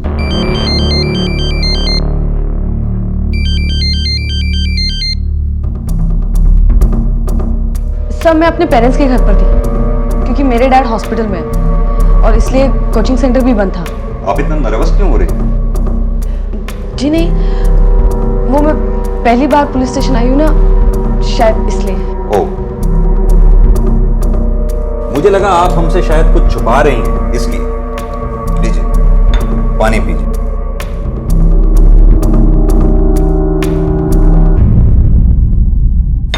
वैसे जिस दिन मर्डर हुआ उस वक्त एग्जैक्टली आप कहां पर थी? अपने घर में, मायके में या हॉस्पिटल में? आप ये सब मुझसे क्यों पूछ रहे हैं? क्या आपको लग रहा है कि ये सब मैंने आपसे जितना पूछा जाए उतना ही जवाब दीजिए। मैं हॉस्पिटल में थी। क्या है माँ? मैं बार बार फोन कट कर रही हूँ तो आपको समझना चाहिए ना कि मैं अभी बात नहीं कर सकती।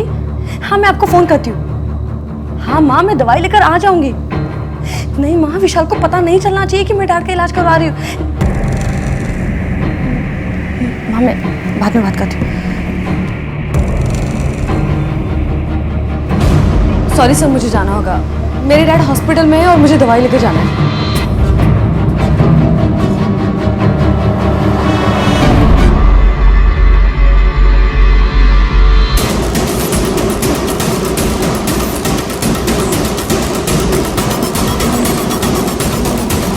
क्या रे रघु, बहुत इंतजार कर रहे हैं तूने अपने दरवाजे पे। हाँ चल चल।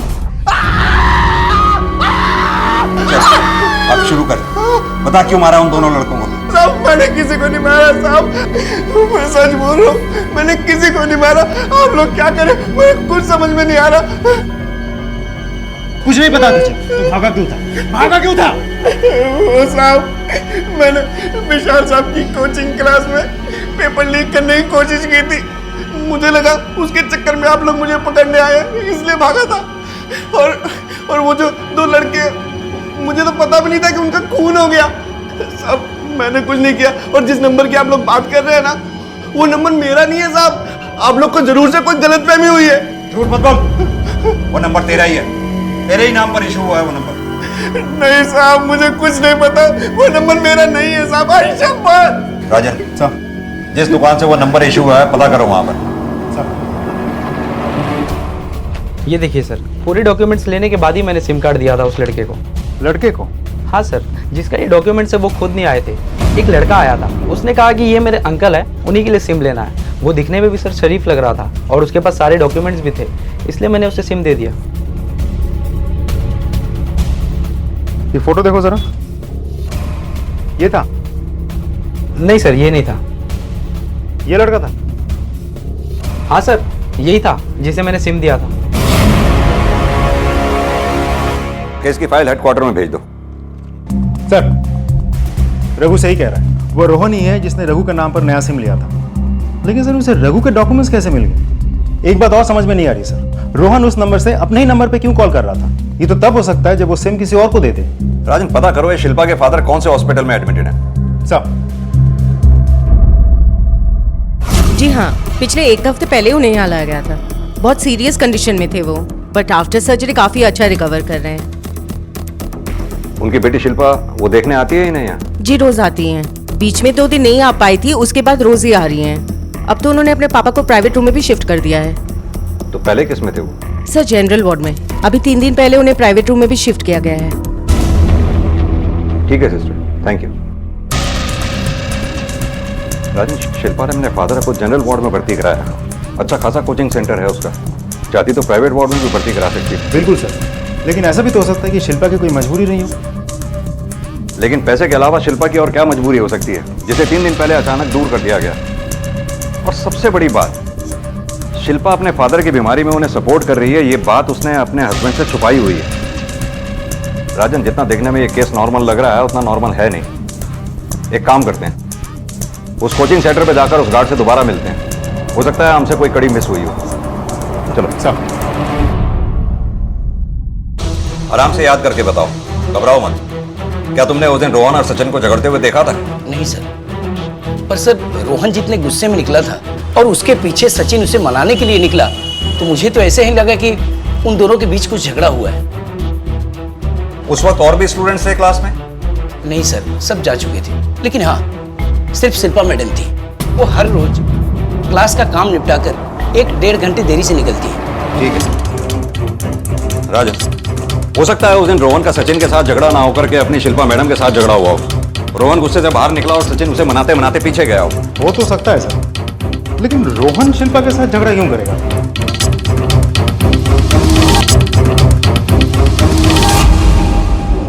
क्या हुआ सर?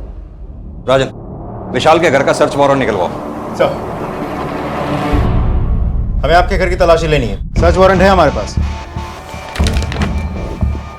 सर्च वारंट कैसा और किस बात की तलाशी लेनी है आपको? हम लोग क्या आपको क्रिमिनल दिखाई देते हैं? सर, आप बहुत बड़ी गलती कर रहे हैं। आप जानते नहीं कि हमारी पहुंच कहां तक है। राजन सर, सरकारी काम में रुकावट डालने के जुर्म में अंदर डालो इसे। चलिए। सर प्लीज सर, मैं अपने छोटे भाई की तरफ से माफी मांगता हूँ sir. You can carry on. पूरे घर की तलाशी लो, कोई भी कोना छूटना नहीं चाहिए।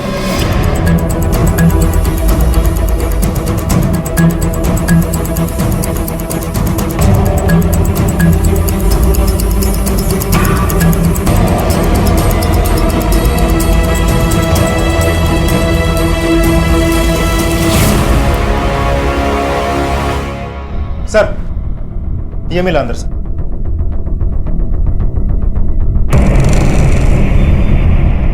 ये सूट आप ही का है?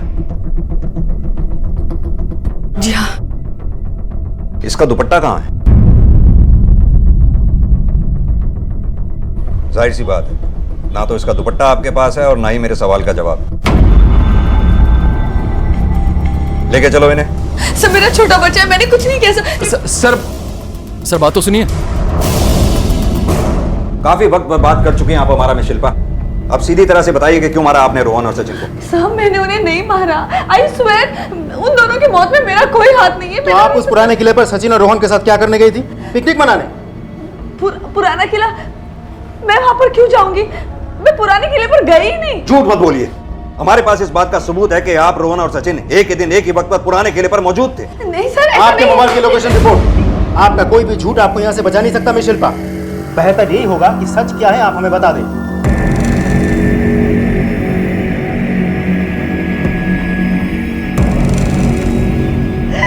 मुझसे बहुत बड़ी गलती हो गई सर, बहुत बड़ी गलती हो गई। लेकिन मैंने ये जानबूझ के नहीं किया सर, मैंने मजबूरी में किया। मैंने उन दोनों को नहीं मारा सर, मैं सच कह रही हूँ, मैंने उनको नहीं मारा। तो फिर किस गलती की बात कर रही हैं आप? क्या किया आपने? मैंने अपनी खुद की किडनैपिंग करवाई। What? खुद की किडनैपिंग? जी हाँ, और इस काम के लिए मैंने रोहन को तैयार किया। मैं जानती हूँ कि तुम्हें पढ़ाई में जरा भी इंटरेस्ट नहीं है, तो तुम अपनी मॉम डैड की मेहनत की कमाई क्यों वेस्ट कर रहे हो? मेरे पापा नहीं है मैम, सिर्फ मम्मी है, और उनकी मेहनत मैं बिल्कुल भी वेस्ट नहीं करना चाहता। मैम मुझे ना पढ़ाई में बिल्कुल भी इंटरेस्ट नहीं है, लेकिन इसका मतलब ये नहीं है कि मैं किसी भी लायक नहीं हूँ, और ये मैं बात एक दिन प्रूव भी कर दूँगा। कैसे? फिल्मों में हीरो बन के? मैम उसमें तो मुझे कोई भी नहीं हरा सकता, ये तो मैं चैलेंज भी कर सकता हूँ। ठीक है, मेरी पहचान का एक कास्टिंग डायरेक्टर है जो बड़ी बड़ी फिल्मों में कास्टिंग करता है। अगर तुम चाहो तो मैं तुम्हें उससे मिलवा सकती हूँ। मैम सच में आप? लेकिन तुम्हें मुझे ये प्रूव करना होगा तुम वाकई में अच्छे एक्टर हो। मैम अगर आप चाहो तो मैं अभी के अभी आपका ऑडिशन देके दिखा सकता हूँ। नहीं, ऑडिशन नहीं चाहिए, एक असाइनमेंट है। असाइनमेंट? अगर तुम सक्सेसफुल हुए तो मैं मान लूंगी कि तुम एक अच्छे एक्टर हो और मैं तुम्हें स्टार बना दूंगी। मैम आप जो भी कहोगे ना मैं वो करने को तैयार हूँ। मैं जानती थी कि रोहन एक्टिंग के पीछे पागल है, उसके इसी पागलपन का फायदा उठाया मैंने और उसे प्लान में शामिल कर लिया। लेकिन बाद में रोहन ने सचिन को भी प्लान में शामिल कर लिया। प्रॉमिस किया था मुझे, बकायदा मैंने पूछे कंफर्म भी किया था। वापिस मुड़ने का सवाल ही पैदा नहीं। That's the spirit, Rohan. Life में सक्सेस उन्हीं को मिलती है जो अपना प्लान अधूरा नहीं छोड़ते। सॉरी मुझे आने में देरी हो गई। No problem ma'am. Shimla? Yes ma'am.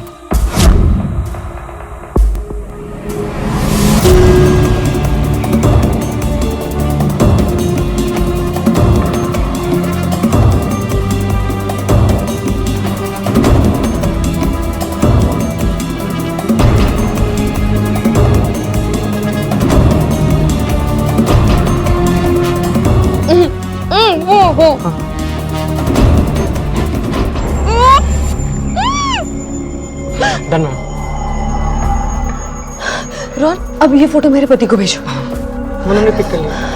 अभी मेरे पति को फोन लगा, मुझे अभी तुम्हारी एक्टिंग स्किल्स देखनी है, ठीक है? ऐसा लगना चाहिए कि तुम एक असली किडनैपर हो और तुमने मेरा किडनैप किया है। और हाँ, तुम्हें 10 लाख रुपए की डिमांड करनी है, ठीक है? फोन करो। फोटो देख के तो तू समझ ही गया होगा कि तेरी बीवी का किडनैप हो गया। अब सुन, अगर तू चाहता है कि तेरी बीवी तुझे सही सलामत मिल जाए तो तुझे क्या करना है? मैं कौन बोल रहा हूँ?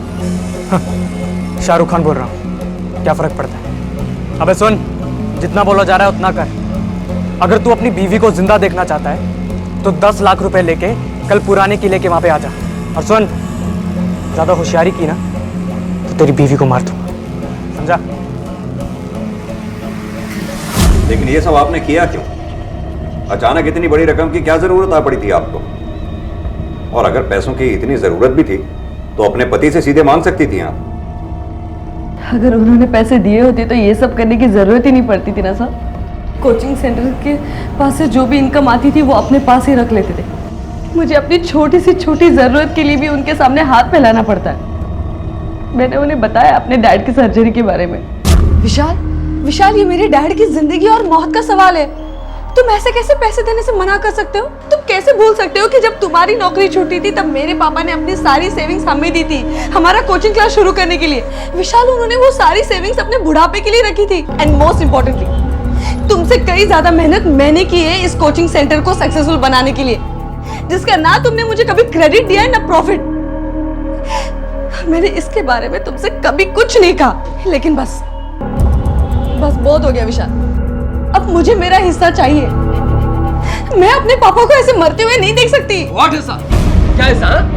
सबसे बकबक कर रही है। इस घर को चलाने में, ये अपर क्लास लाइफस्टाइल मेंटेन करने में कुछ खर्च होता है। कुछ आइडिया है तुम्हें? जो कुछ बच रहा है उसको तुम चाहती हो तुम्हारे बाप पर खर्च कर दूं? तुम्हारा बाप आएगा? विशाल, I said no. अपनी सोसाइटी में लड़के शादी के बाद अपना हर रिश्ता जैसे चाहे वैसे निभा सकते, लेकिन लड़कियों को अपने पेरेंट्स के लिए अपना फर्ज निभाना भी है ना, तो वो भी नहीं करने दिया जाता। लेकिन मैं इसके लिए तैयार नहीं थी सर, इसलिए विशाल से पैसे निकलवाने के लिए मैंने ये सब प्लान बनवाया और मैं अपने प्लान में कामयाबी हुई।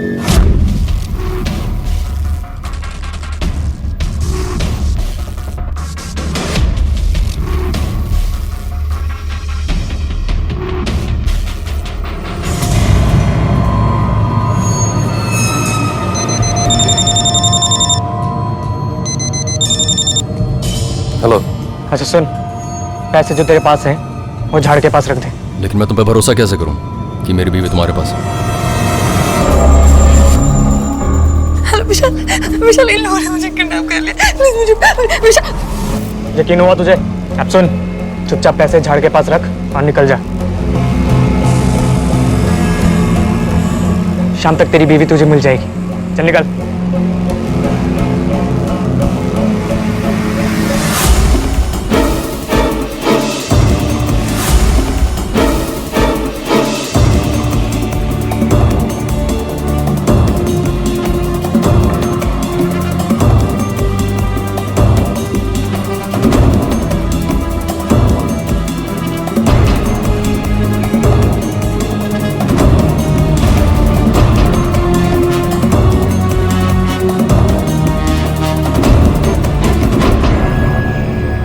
मेरा प्लान कामयाब हो चुका था सर। मैंने वो पैसे अपनी मॉम को दिए डैड की सर्जरी के लिए। जिस दिन मैंने डैड को जनरल रूम से प्राइवेट रूम में शिफ्ट करवाया ना सर, उस दिन मुझे लगा कि मेरी सारी प्रॉब्लम सॉर्ट आउट हो गई, लेकिन मैं गलत थी। असल में तो मैं अपनी जिंदगी के सबसे बड़ी प्रॉब्लम में फंस गई थी। न जाने कैसे सचिन और रोहन की मौत हो गई। मैं आपसे सच कह रही हूँ सर, मैंने उन दोनों को नहीं मारा। आप अभी भी झूठ बोल रही हैं। नहीं सर, मैं सच कह रही हूँ। जिस दिन रोहन और सचिन का मर्डर हुआ वो लोग आपस में नहीं झगड़े थे, बल्कि उनका झगड़ा आपसे हुआ था। जी सर, मैं मानती हूँ कि थोड़ी कहासुनी हुई थी, स्पेशली रोहन से। लास्ट 2 दिन से उस कास्टिंग डायरेक्टर से मिलाने के लिए गोली दे रही है मैम आप। चक्कर क्या है? चक्कर? रोहन, मैंने तुमसे कहा ना कि टाइम लगेगा। वो कास्टिंग डायरेक्टर इंडिया में नहीं है, अब्रॉड में। झूठ बोल रही है मैम आप। आपने यूज किया है ना दोनों को अपना मतलब निकलवाने के लिए। ऐसी बात नहीं है रोहन। मैम आपने मेरे को बेवकूफ बना के बिल्कुल भी अच्छा नहीं किया। अब आप देखना मैं क्या करता हूँ। रोहन, रोहन, रोहन! वो आखिरी बार था जब मैंने सचिन और रोहन को देखा था। उसके बाद उनके साथ क्या हुआ मुझे कोई आइडिया नहीं है सर। आपकी इस प्लानिंग के बाद क्या आपके पति को पता था कि आप उनसे पैसे निकलवाने के लिए उनके साथ इस तरह का खेल खेल रही हैं? शिल्पा ने अपना जुर्म कबूल कर लिया था। उसने ये मान लिया था कि उसने रोहन और सचिन का इस्तेमाल करके अपनी फेक किडनैपिंग प्लान की थी, लेकिन उनके कत्ल से किसी भी तरह का संबंध होने से वो लगातार इनकार कर रही थी। पुलिस ने शिल्पा के बयान की जांच की और पाया कि वो सच बोल रही थी, पर इसी के साथ पुलिस की जांच एक डेड एंड पर पहुंच चुकी थी। अगर शिल्पा ने कत्ल नहीं किए थे तो फिर किसने किए थे? काफी सोच विचार के बाद जांच दल इस नतीजे पर पहुंचा कि इन हत्याओं का कोई ना कोई संबंध इस फेक किडनैपिंग से जरूर था। बहुत संभावना थी कि शिल्पा, सचिन और रोहन के अलावा कोई और भी था जिसे इस कारगुजारी की खबर लग चुकी थी और शायद इसी का बदला लेने के लिए उस शख्स ने ही इन हत्याओं को अंजाम दिया था। अगर पुलिस की यह थ्योरी सही थी तो सिर्फ एक इंसान था जो इस दायरे में फिट बैठता था और वो था शिल्पा का पति विशाल। तुम्हें पता चल चुका था कि तुम्हारी बीवी ने तुम्हें बेवकूफ बनाया। बेवकूफ बनने की फ्रस्ट्रेशन, 10 लाख रुपए का नुकसान तुमसे बर्दाश्त नहीं हो रहा था। अपनी बीवी को तो तुम मार नहीं सकते थे, इसीलिए तुमने रोहन और सचिन का खून किया। नहीं सर, ये सच नहीं है। मुझे सब कुछ पहले से पता लग गया था और मुझे बहुत गुस्सा भी आया था। तुम्हें इस प्लान के बारे में पता कैसे चला? बोलो। मेरे भाई विक्रम के थ्रू। विक्रम, जो अभी तक हमें दर्शक लग रहा था, हो सकता है वो शिल्पा के किडनैपिंग प्लान के बारे में जानता हो। इस खेल का खिलाड़ी वही हो। यानी कि सचिन और रोहन का मर्डर, लेकिन उसके साथ तो इन दोनों का कोई डायरेक्ट कनेक्शन था भी नहीं। वो क्यों मारेगा इन दोनों को? राजन, मैंने अभी सिर्फ एक पॉसिबिलिटी की बात की। हो सकता है ऐसा ना भी हो, लेकिन हमें श्योर होना होगा। ये साइबर सेल को विक्रम का मोबाइल नंबर देकर मर्डर वाले दिन के उसके फोन की लास्ट लोकेशन पता करो। और हाँ, ये शिल्पा के कोचिंग एकेडमी जाकर खुद उसके सीसीटीवी फुटेज चेक करो। सर, इस विक्रम को इंटरोगेट करने के लिए कॉल करूं क्या? नहीं, क्योंकि अगर वो मुजरिम है तो वो फरार हो जाएगा। उसे मैं खुद लेकर आता हूं। बस पोस्टन।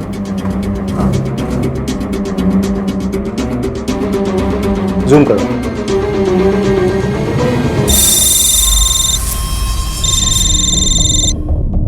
हेलो, हमने उसके फोन की लोकेशन की हिस्ट्री ट्रेस की है सर। पता चला है कि मर्डर के वक्त वो उसी गार्डन वाली लोकेशन पर था जहां उन लड़कों की बॉडीज मिली हैं। Good job Jadav.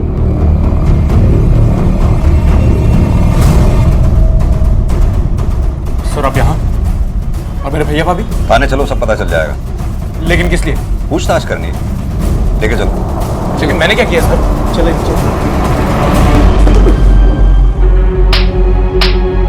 सर मुझे क्यों मार रहे? सर मुझे क्यों मार रहे? मैंने क्या किया सर?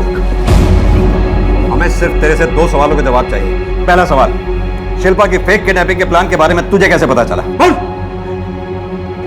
बता दो सर, बता दो। सर उस दिन मुझे पता चला कि मेरे भैया ने बैंक से 10 लाख रुपए निकाले। सर मैं उनसे पूछना चाहता था लेकिन पूछ नहीं पाया क्योंकि भैया का मूड बहुत खराब था। सर उसके बाद मैंने भैया को वही पैसे बैग में ले जाते हुए देखा। फिर मैंने भैया का पीछा किया और उनका पीछा करते करते मैं पुराने किले तक पहुंच गया।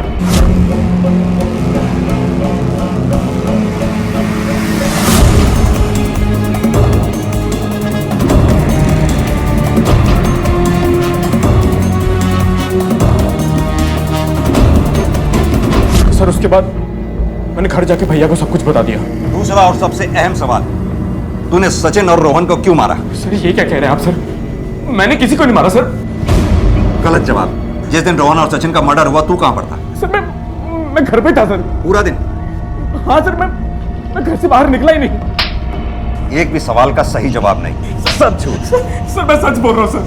मैं पूरा दिन घर पे था सर, मैं घर से बाहर निकला ही नहीं। और सर मैंने किसी को नहीं मारा। सर आप पे जरूर कोई गलत फहमी हुई है। गलत फहमी? हाँ पाटिल,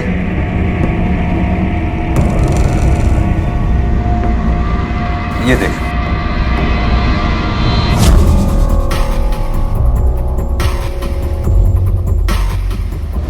ये तेरे ही कोचिंग सेंटर की सीसीटीवी फुटेज है। जिस दिन रोहन और सचिन का मर्डर हुआ तूने ये उनके साथ, तो फिर कौन है? हाँ याद आ गया सर। उस दिन मैं सिर्फ 5-10 मिनट के लिए भैया को मिलने गया था, लेकिन सर इससे ये कहां साबित होता है कि उन दोनों का मर्डर मैंने किया है? सबूत चाहिए? ये तेरे मोबाइल की लोकेशन रिपोर्ट जो साफ साफ बताती है जिस वक्त, जिस जगह, जिस दिन रोहन और सचिन का मर्डर हुआ उस वक्त, उस जगह, उस दिन तू भी वहां मौजूद। और कोई सबूत चाहिए तुझे? हाँ सर, मैंने ही मारा उन दोनों को।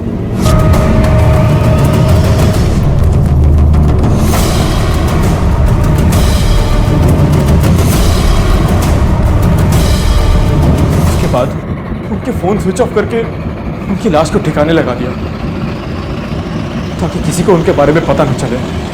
लेकिन अगर तूने उन दोनों को मारना ही था तो उसी दिन क्यों नहीं मारा जिस दिन तूने उन दोनों को किले पर देखा था? 3 दिन तक इंतजार क्यों किया? सर मैं उन्हें किडनैपिंग वाली बात पे मारना ही नहीं चाहता था। तो फिर किस बात के लिए मारा उनको? उस दिन कोचिंग सेंटर में मैंने उन दोनों को भाभी को धमकी देते हुए सुना। उनके वहां से निकलने पर मैंने उनका पीछा किया और उनको कट्टे पर बात करते हुए सुना। समझती क्या है शिल्पा अपने आप? उसने मुझे बेवकूफ बनाया ना। आप देख मैं कैसे उसकी बैंड बजाता हूँ। बड़ी कोचिंग सेंटर की ओनर बनी फिरती है ना वो। देख कैसे मैं उसकी और उसके कोचिंग सेंटर को बैंड बजा। और यार वापस तू जाने दे यार। तू वापस मैटर को क्यों बढ़ा रहा है यार? मैटर तो बढ़ गया सचिन। देख मैं कैसे उसके पति को जाके बताता हूँ उसने हमको बेवकूफ बना के उससे 10 लाख रुपए निकलवाए। मैं सोशल मीडिया पे जाके सब कुछ पोस्ट कर दूंगा। प्रेस को बताऊंगा, सारी वीडियो बनाऊंगा, सब पेश करूंगा। अब देख अगर मैंने कोचिंग सेंटर में ताले ना लगा दिए ना तो मेरा नाम भी रोहन है। सर मैं उन्हें मारने के मकसद से उनके पीछे नहीं गया था। सोचा था कि उन्हें समझाकर मामला सेटल कर दूंगा, लेकिन जब उन दोनों की बातें सुनी तो मुझे गुस्सा आ गया। एक तो भाभी के साथ मिलकर उन दोनों ने इतना बड़ा धोखा किया, ऊपर से माफी मांगने की बजाय हमारे कोचिंग सेंटर को बदनाम करने की कोशिश कर रहे थे। उस कोचिंग सेंटर को सर जिससे हमारा घर चलता है, जो हमारे लिए सब कुछ है। मैंने उन्हें मारना शुरू किया।